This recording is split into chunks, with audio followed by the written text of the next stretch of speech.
The rivalry between LIV Golf and the PGA Tour is heating up. The Saudi-backed Golf League tees off for its second round today as the PGA plans suspensions for golfers defecting to the startup league. Yahoo Sports' Jay Busbee joins us now with the latest on this new tour. And Jay, particularly, let's start at the top here. Why do players want to jump over to the LIV, which we discovered in the break actually stands for 54, the number of holes that they're going to be playing, as opposed to the 72 holes per tournament in the PGA Tour? Right. We could end this segment right now with one word: money. I mean, that's why they want to do it. There's so much money involved in these tournaments. Just a quick example: this tournament this weekend, 3-day tournament, it ends tomorrow. The winner gets $4 million. $4 million. That compares to the $2.7 million that the winner of the Masters got back in April. It's a huge jump forward. Every player who competes makes money, makes a lot of money. That's a huge difference from the PGA Tour, where you have to make the cut to make the weekend to make a check. So yeah, first, last, and in between, it's about money. Jay, isn't the other problem here, it's not necessarily the relics like Phil Mickelson and Sergio Garcia. And I really liked how you put this in your story on Yahoo Sports. It's about the future players. How might the PGA Tour be impacted? Yeah, that's a huge problem for the PGA Tour. They're losing a couple of big names right now in Bryson DeChambeau and Patrick Reed. But the big issue for the PGA Tour is the players that are right now in college, the players that are right now in high school, the players that are right now playing pitch and putt games at 8 years old. These talented players could be very much are the ones that the LIV Tour is focusing on to bring them aboard, to keep them in the fold and keep them off the PGA Tour, because they can promise much more guaranteed money much faster. And if the tour loses those players, it loses a significant share of its competitive advantage and a significant share of the competition that takes place week in and week out of tournaments. Hey, Jay, it's Julie here. Those poor players only getting $2.7 million instead of $4 million. I mean, this always happens with sports, right? Where it's like normal people are like, just what? Anyway, let's talk about the political aspect of this as well, because part of the criticism that has been leveled at folks who are participating in this new league are that it is Saudi-backed, right? And that there are some political implications of that. But the players don't seem to care, right?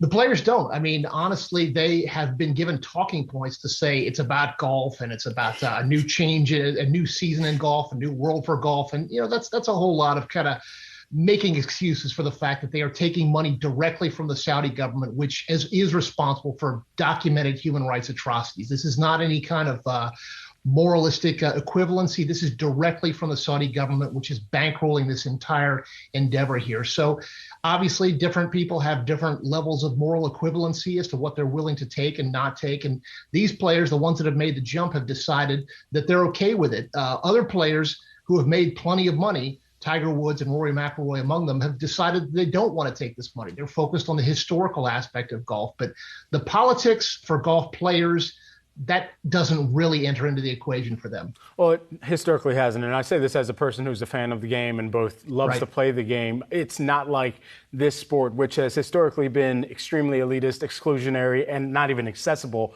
for so many people in the population, that they have actively showed that they are thinking about some of those other things that impact what we are also talking about on a daily basis as well.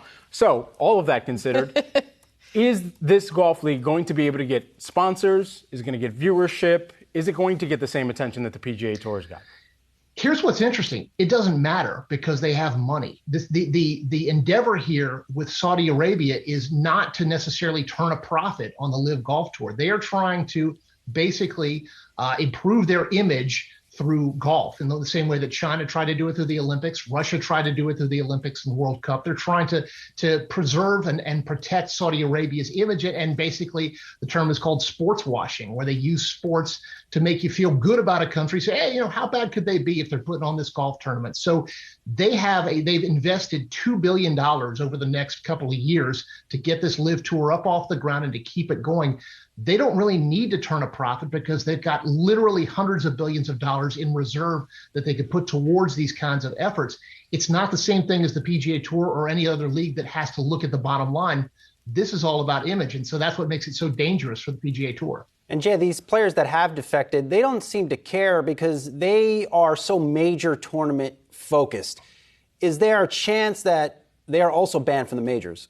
There's a very good chance. Yes, there's a very good chance that they could be banned from the majors. And it's incredibly complicated to go through all the nuances of golf. But basically, the PGA Tour does not control the four majors: the Masters, the U.S. Open, the British Open, and the PGA Championship. And the four majors are what golfers value the most. So their thinking is, hey, if I can play the majors and I can cash this monster check from LIV Golf, what's the problem? The problem might come in where the majors decide, you know what, we're not going to let you go play on this new tour and then come and play in our tournaments. And if that route gets shut off, then all of a sudden LIV becomes a lot less viable for players who want to play for history and not just money.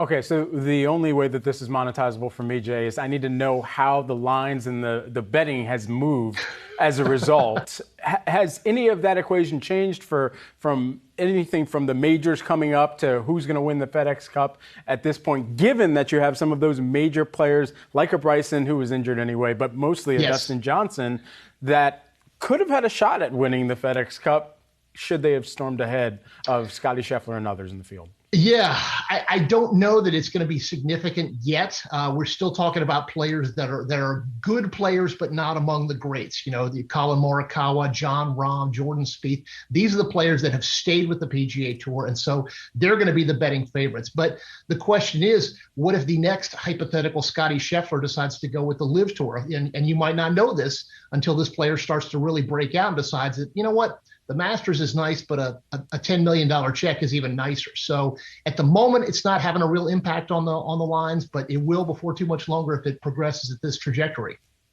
Jay, has Phil Mickelson ruined his legacy? Yeah. I mean, I think it's impossible to separate what he has done over the last 6 months with what he had done the previous 50-some years of his life. I mean, it's difficult to see how he recovers from this in any way that doesn't make him look like he's doubling back yet again. He's said and done some things that have really upset a significant portion of the golf watching public. There's a bunch of people certainly who will watch him no matter what he does, and I think it's going to be interesting when the LIV Tour comes to American shores next month to see what the response is to Phil. But yeah, there's a whole lot of people who, even though he's in the Hall of Fame, have said, you know what, I'm done with Phil. Well, for what it's worth, he needs to shave that beard because it's pretty embarrassing. Yahoo Sports, we're at Jay Busbee. Have a great week and really enjoy your coverage. We'll talk to you soon. Thank you very much. Appreciate it.